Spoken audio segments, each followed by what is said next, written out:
You are about to walk into the best fake brain scanner in all of Canada. Researchers at a top university spent years developing this highly realistic machine that looks like it can scan your brain, but it doesn't actually do anything. 3 children enter the lab who have each been struggling for years. They're face to face with a machine that does nothing except unlock the power of belief. Here's how it works. These kids struggle with tics, chronic pain, and anxiety. Their only hope is an experimental treatment that has never been tested before. It's called Neuroenchantment, the idea that you can trick your brain into healing itself by making it believe something that isn't true. If it works, this could change medicine forever. But first, it needs to be tested on kids who are brave enough to believe in magic.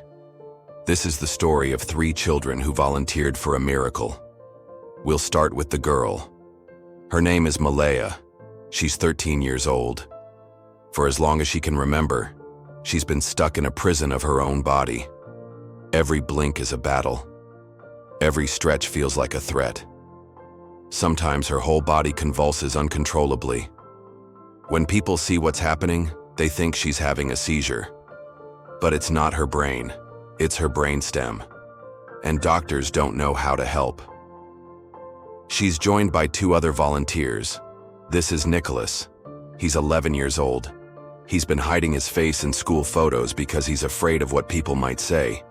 He's had hundreds of headaches so severe that he threw up blood. Doctors said he might need brain surgery. And this is Nathan. He's 10 years old. He's always felt different. While other kids played, he spun around and around until he threw up. Then he'd feel better. That's why he brings a bag wherever he goes. But doctors don't know how to help either. Each of these children are missing something, a diagnosis. What unites them is a desperation to understand themselves. And what will unite them next is a machine that does nothing. Here's how it works. The scientists bring the kids into a clean, high-tech lab. They watch them closely from behind a one-way mirror. First, they ask the kids if they want to be superheroes today. Then they tell the kids that this machine is a secret weapon. It uses flashing lights and magical computer sounds to rewrite their brains. The machine doesn't look dangerous, but it doesn't need to. The scariest part is the blank screen. There's no explanation for what's happening. Nobody knows what it does, and nobody knows how it works. So the kids fill in the blanks with their imaginations. The machine glows and hums. The scientists flash buttons and make beeping sounds. The kids lie down inside of it with their eyes closed while waves of sound crash over them. A smartwatch on their wrist vibrates to remind the scientists that they need to end the session soon. The researchers monitor the kids closely from behind the one-way mirror, but they're watching for more than just physical reactions. They want to see if the kids imagine what's happening inside of their heads. Are they able to believe that this machine is rewriting their brains? It's hard to believe that something so simple could work, but placebo effects are real. In some cases, they can even erase symptoms entirely. The placebo effect happens when you take a pill that's supposed to make you feel better, but it doesn't actually contain any medicine. It's made of sugar or salt, but you still feel better because your brain starts helping you on its own. It releases chemicals that reduce pain, increase pleasure, and in some cases cure diseases. That's why some patients get better after taking sugar pills in clinical trials.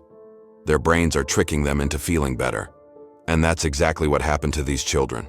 After 6 weeks of treatment, the kids return to the lab. They're excited to show off their new superpowers. Malaya rolls up her sleeves, showing off her smooth, pale skin. For the first time, she can control her movements without feeling pain. Nicholas kicks a soccer ball with his friends and laughs loudly. He hasn't had a migraine in months. And Nathan sits quietly, calmly reading a book. The spinning has stopped. He doesn't need a bag anymore. The parents of these children are ecstatic. They watch their kids suffer for years. Now they're seeing them smile for the first time. They hug their children tightly, thanking the scientists for unlocking the miracle inside of their brains. But here's the thing, there was no miracle. These kids didn't get better because of any medicine or treatment. They got better because of the placebo effect. It's like a fairy tale. All they needed was a little bit of belief.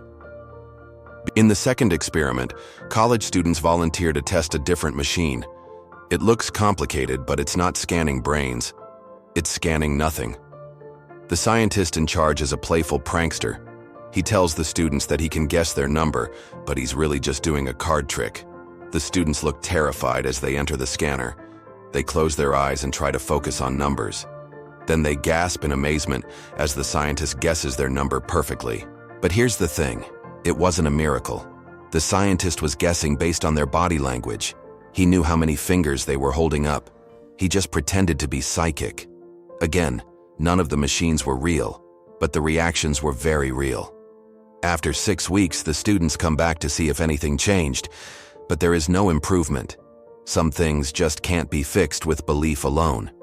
So far, we've seen that belief can sometimes cure disease, but it doesn't work all the time. That raises the question, why does it work in some cases and not others? Well, here's what we know.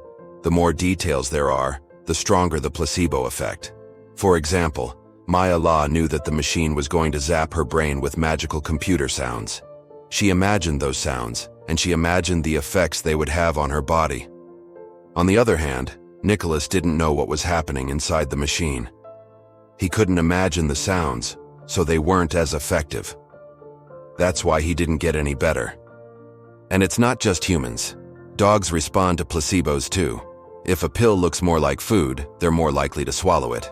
If it comes from a serious vet, they're more likely to believe it's medicine, even if the pill is pure sugar.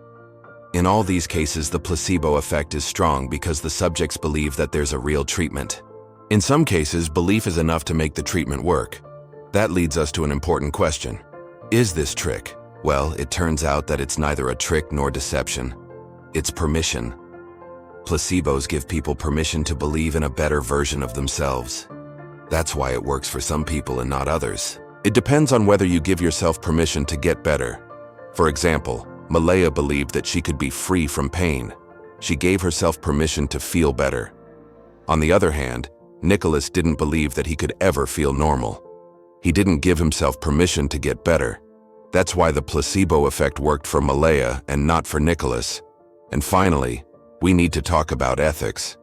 If you're wondering whether this is ethical, the answer is yes.